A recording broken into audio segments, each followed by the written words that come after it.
नमस्कार, मैं डॉक्टर हेमंत शर्मा। आज आपको हेमाटूरिया मतलब पेशाब में खून आने के बारे में बताने जा रहा हूँ कि यूरिन में खून किसको आता है, क्यों आता है, क्या कारण है, कैसे जांच करें और क्या ट्रीटमेंट करें अगर पेशाब में खून आता है। तो देखिए, इस वीडियो के माध्यम से हम समझेंगे सारी चीज़ें। पहले, अगर आपको भी पेशाब में खून आता है तो व्हाट्सएप नंबर मेरा डिस्क्रिप्शन में है, कृपया डायरेक्ट कॉल ना करें, व्हाट्सएप पे जाके अपना अपॉइंटमेंट बुक करें। स्टार्ट करते हैं। देखो, पेशाब में खून आने के पहले कारण समझते हैं। कई कारण हो सकते हैं, कहां कहां से कौन कौन से ऑर्गन इफेक्ट करते हैं कि यूरिन में ब्लड आए। एक होता है लीवर। लीवर क्या है? कोगुलेशन फैक्टर्स बनाता है, खून को जमने की शक्ति वाले कोगुलेशन फैक्टर। ठीक है, लीवर से बनते हैं। कई बार लीवर में खराबी है तो कोगुलेशन फैक्टर बनेंगे नहीं, तो पेशाब में खून आ सकता है। ब्लड कोगुलेशन एबनॉर्मलिटी लीवर के कारण, वेरी इंपॉर्टेंट। अब हम समझते हैं और पेशाब में खून कहां से आ सकता है। जैसे किडनी में कोई इंफेक्शन है या किडनी से नीचे पाइप जाता है यूरेटर, उसमें कोई इंफेक्शन है, या यूरिनरी ब्लैडर पेशाब की थैली जिसमें यूरिन इकट्ठा होता है उसमें, या फिर यूरेथ्रा जहां से पिनाइल के रास्ते, prostatic urethra, bulbar urethra, membranes urethra, वहां पे कोई इंफेक्शन है तो खून आ सकता है। अब क्या सिर्फ इंफेक्शन, सूजन, इन्फ्लामेशन में ही खून आएगा? नहीं, ये हो सकता है आपको कई बार स्टोन है, kidney stone, ureteric stone, bladder stone, या यूरेथ्रा में कोई स्टोन हो तो स्टोन के कारण, या फिर कैंसर भी हो सकता है, किडनी का ट्यूमर कैंसर, ब्लैडर का कैंसर, बिनाइन या मैलिग्नेंट कोई भी ट्यूमर हो सकता है, या यूरेथ्रा में प्रोस्टेटिक कैंसर। ठीक है, तो ये चीजें ब्लड ला सकती हैं, खून। तो अब आपको डरना नहीं है। कई बार सिंपल इन्फेक्शन होता है, उसी में खून आ जाता है।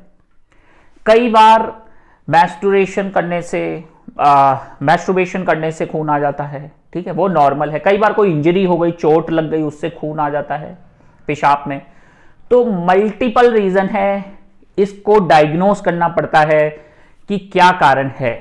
ठीक है, कई बार यूरिन में खून आता है जो हमें आंखों से दिख जाता है, नेकेड आई से, कि बहुत लाल कलर का पेशाब आ रहा है। कई बार दवाई खाने से भी ब्लड आता है यूरिन में। जैसे कौन सी दवाइयां खाने से यूरिन में ब्लड आएगा? ब्लड थिनर, खून पतला करने की दवाई।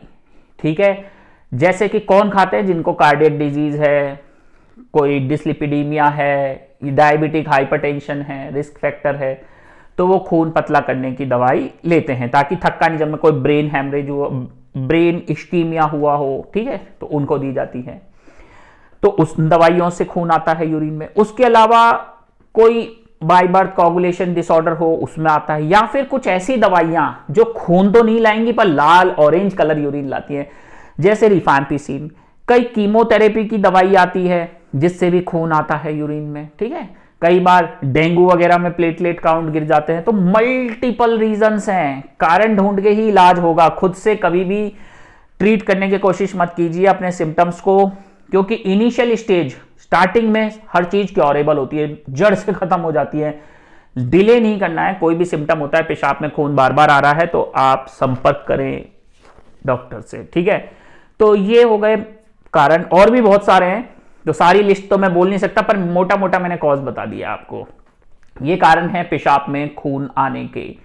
कई बार क्या है, पेशाब में खून तो आ रहा है, आरबीसी पॉजिटिव है, पर हमें नेकेड आई से नहीं दिख रहा है। उसके लिए यूरिन एनालिसिस, यूरिन रूटीन कराया जाता है।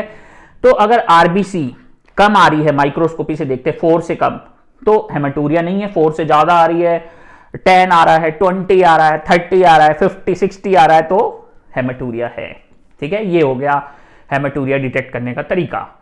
उसके अलावा और क्या इन्वेस्टिगेशन करें? देखो, सोनोग्राफी पेट का करा के देखो, ब्लीडिंग प्रोफाइल, वो क्लॉटिंग फैक्टर्स करके देखेंगे, बीटी, सीटी, पीटी, एपीटीटी, आईएनआर। ठीक है, ये इंपॉर्टेंट है। सीबीसी करके देखो, कहीं हेमोग्लोबिन कम तो नहीं है, प्लेटलेट्स कम तो नहीं है, कोई पैनसाइटोपिनिया तो नहीं है।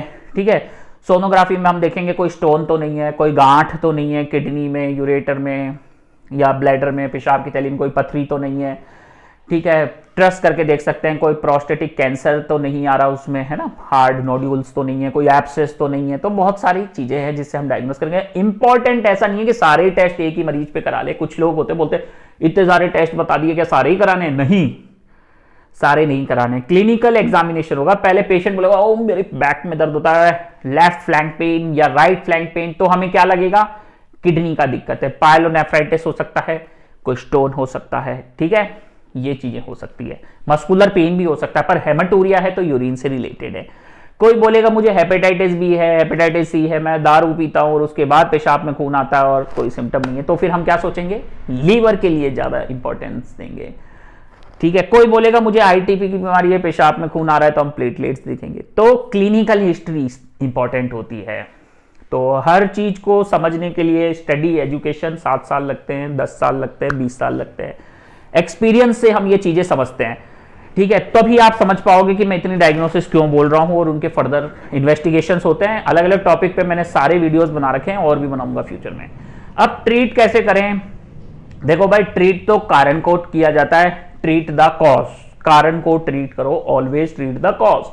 स्टोन है तो स्टोन का ट्रीटमेंट चलेगा, लीवर कोगुलेशन डिसऑर्डर है, कोई वायरल इंफेक्शन है, सिरोसिस है तो वो लीवर का ट्रीटमेंट चलेगा, कोई कैंसर है, गांठ है, उसका ट्रीटमेंट चलेगा, कोई इंफेक्शन है तो एंटीबायोटिक चलेगा। तो ट्रीट दी कॉज, कारण को करेंगे ट्रीट। आईटीपी है तो आईटीपी को ट्रीट करेंगे, ठीक है। तो always treat the cause. Life style, diet का रोल इंपॉर्टेंट रहेगा, स्ट्रेस अवॉइड करना है, प्रॉपर स्लीप लेना है, एक अच्छा कंसल्टेशन बहुत जरूरी है आपको। लास्ट में थैंक यू, धन्यवाद। वीडियो अच्छा लगा लाइक करें, चैनल पे नए सब्सक्राइब कर लें।